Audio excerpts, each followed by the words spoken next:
We had a small, intimate crowd, but there was a couple of the people that were there that just like stopped what they're doing. They were looking at Krosst down. They're like, whoa. And just watching that happen was like a light bulb turn on. Like, this is what's happening while we're performing. Like, I can't see it when I'm on stage because I'm doing my thing. But if people are actually like reacting that way, we must be doing something good. Yeah. So that was really cool for me to see that happen for his set.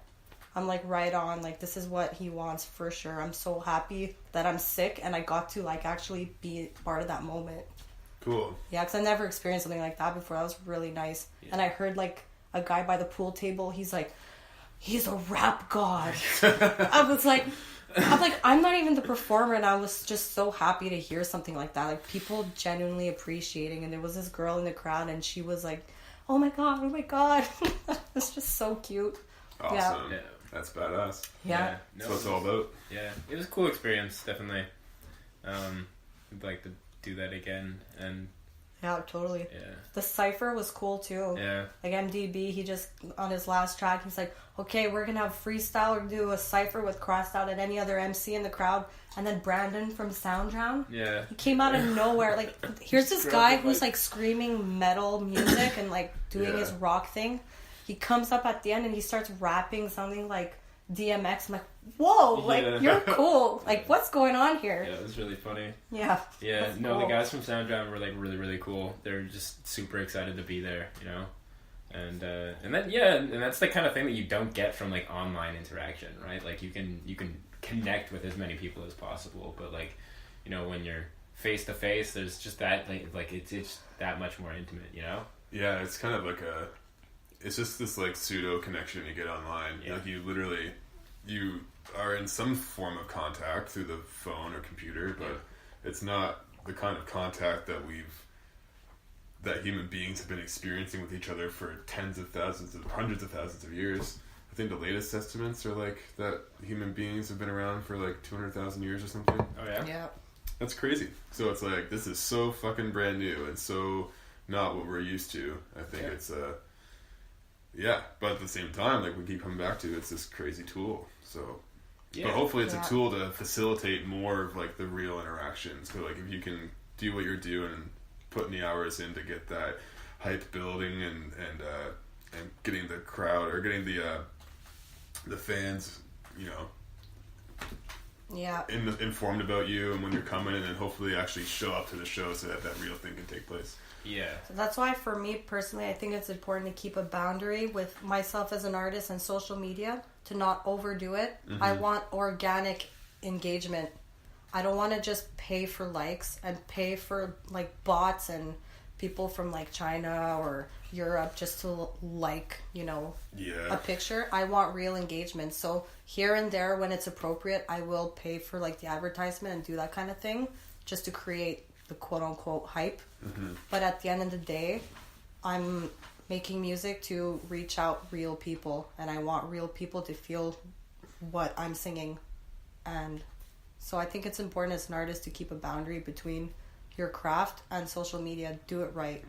Yeah, it's true. And a lot of people can see that though too, because you know what, we're going into like more than a decade of just being like so immersed into social media, right? And so people are, especially our age, are very savvy with it. Yeah. Right?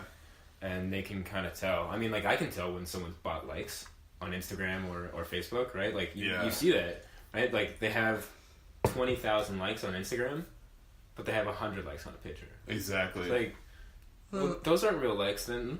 Like, people, like, that's just a facade. People aren't actually digging your shit, you know?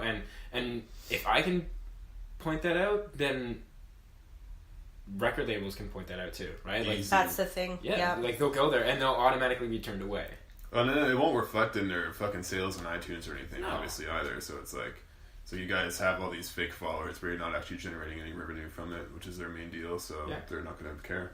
Yeah, the biggest thing is you know, I mean, for me, the biggest thing has been like I've been mildly obsessed with like Spotify streams and Spotify follows, right? Because that's where like, you know, a lot of people listen to music now. Yeah. And you can see where they are. Like in our analytics, like Mel can see that there's people in like Malaysia, Philippines, Brazil. Very Europe heavy. Yeah.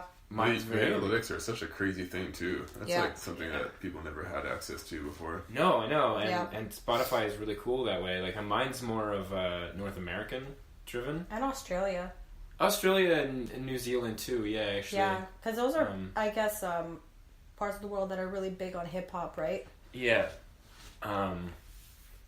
Yeah, and to see that is really cool, right? Mm-hmm. Yeah. And then you can see, like, which part... Yeah, like, it's interesting that I work with Aaron because I can see, like, the demographics, like, what part of the world is interested in his genre. And mine's completely different. Mine's electro-pop. Mm-hmm. And then you see, like, you know, places like Brazil and Europe where dance music is really big.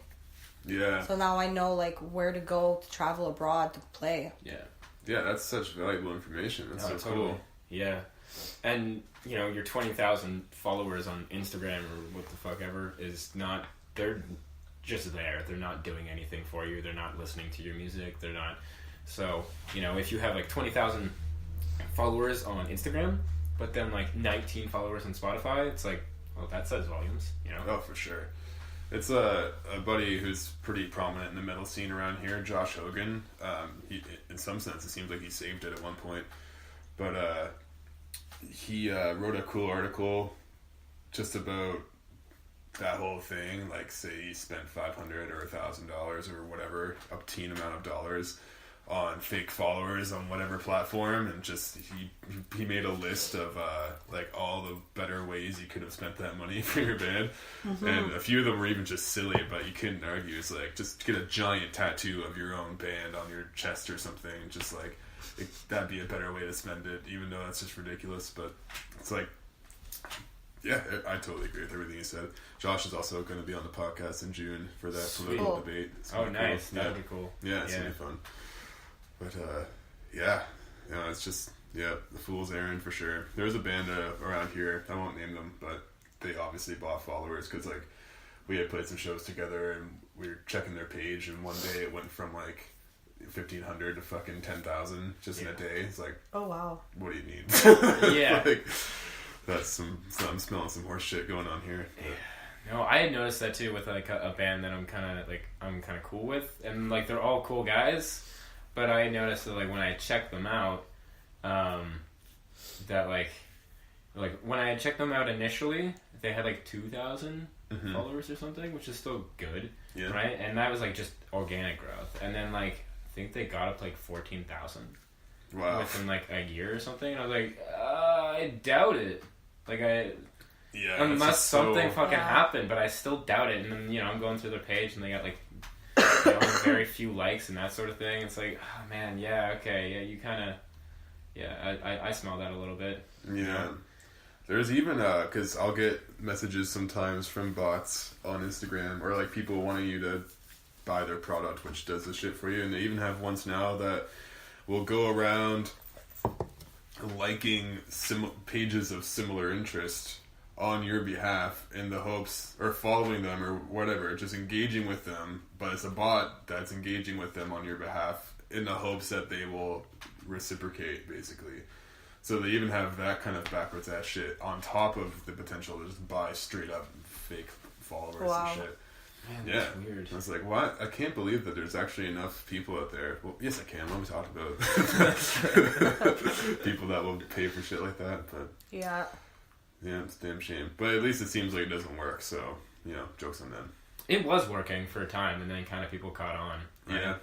That was an actual thing that you could do, right? So now people are doing less of it, right? There's still the people every once in a while that go for it and do that. And I mean, to a certain degree, it's okay to have like that social proof, right? But to what degree do you want that social proof, right? Like, if it's going to cost you people kind of being turned off to your music, like real people being turned off to your music, then like, if you're trying to go for a certain goal, then like that's cool, but do it the organic way. You know, a lot of musicians just want everything like super, super fast too, right? I think it's just lack of it, being, I guess, educated in the social media realm, if that makes any sense. Yeah. But sometimes it's innocent. You just don't know. Like, you think you're persevering, but you're kind of doing the opposite. Yep. Good point. So that's why it's good to listen to podcasts, right? Things like that. Yep. To learn off other musicians. Yeah, absolutely. So, what are your future plans after this tour's wrapped up? Anything coming up? Well, we'd like to see if we can go to California in August. Yeah, that's cool. That's on our roster to Like, I just want to go. I want to, first of all, just get the fuck out of Canada, because if it's going to snow all summer, might as well, like, go somewhere warm. Who knows what's going to happen. California looks pretty appetizing when it's not on fire, that's for sure. Yeah. Yeah. I don't know. I've always dreamed of going to, like, California and, like, LA to, like, do something music related there. So I think it's an appropriate time that if I'm still prostituting myself as a musician, might as well go now to, like, the land of the fake. Yeah, I would love to check that out, that place, even just despite my own personal artistic endeavors, just see what it's like down there. Like, go to Hollywood, go to LA. Yeah. And then fucking those redwood forests look pretty cool and shit like that. But, man, I can imagine there'd be some wacky people you'd run into. Yeah. I imagine too, yeah, no. And it's like, I hear that, like, most of the people that just live in LA aren't actually born in LA. They just moved there. Yeah. Like more than half the people that live there are not actually from there. So, which is crazy. I think that's like one of the biggest things we kind of want to do, you know. And then we have like a small radio interview back home in Oshawa.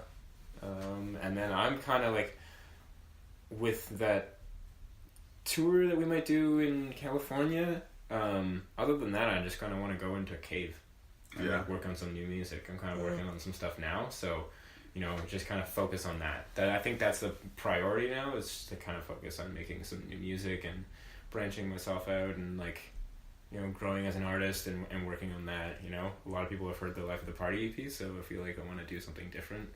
I can't speak on what Mel wants to do. I mean, you just put out a new project.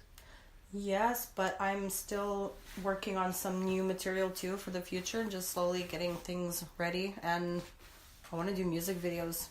Yeah. I'm just waiting for warm weather to do at least maybe 2-3 videos just to put out there. So while that's going on, I'll be out performing in California and seeing what's going on over there, just to put out some content now that the album's out. Sweet. Yeah, but I have a song that I recorded in 2015 with some musicians I met in Toronto, and they agreed. So moving forward, the next album, like I mentioned, the compilation album with the different musicians, that track's going to be a bonus track. It's a wicked track.